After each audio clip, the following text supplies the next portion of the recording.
Vivre dans la résurrection.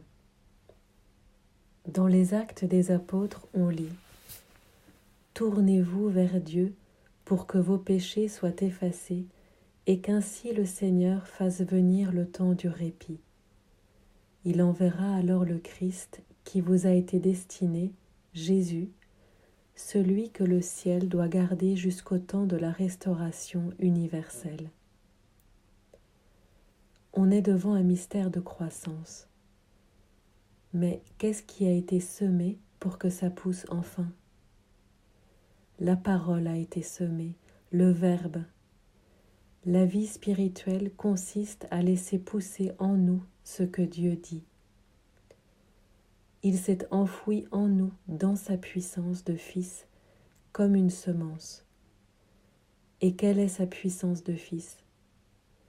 Le Fils, c'est celui qui est vers le Père, et il s'est enfoui en nous pour que notre chair trouve ce dynamisme vers le Père.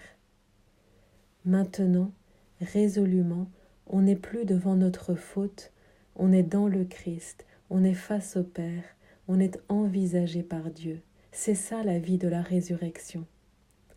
La résurrection, c'est un mouvement, ça se déploie. C'est à découvrir maintenant et sans cesse dans le vers le Père.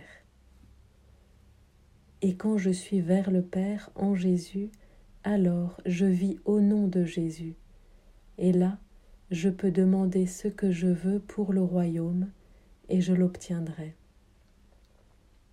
Nous sommes dans le temps de la régénération de tout, dans le temps du rafraîchissement, dit l'Écriture. C'est quelque chose qui est préparé pour nous depuis avant la création. Et pour cela, le Verbe s'est fait chair au milieu de gens qui ont péché, et il a dit « Je vais leur donner mon cœur doux et humble, et ainsi, en mon nom, ils vont tout recevoir. Et recevant tout, ils vont pouvoir dispenser, verser le secret de leur cœur. Ça s'appelle leur sang. Alors nous nous multiplions par le sang. Il n'y a que comme ça qu'on se multiplie. On engendre comme le Père engendre. Alors le Père sera reconnu saint en vous, parce que vous serez saints comme votre Père céleste est saint.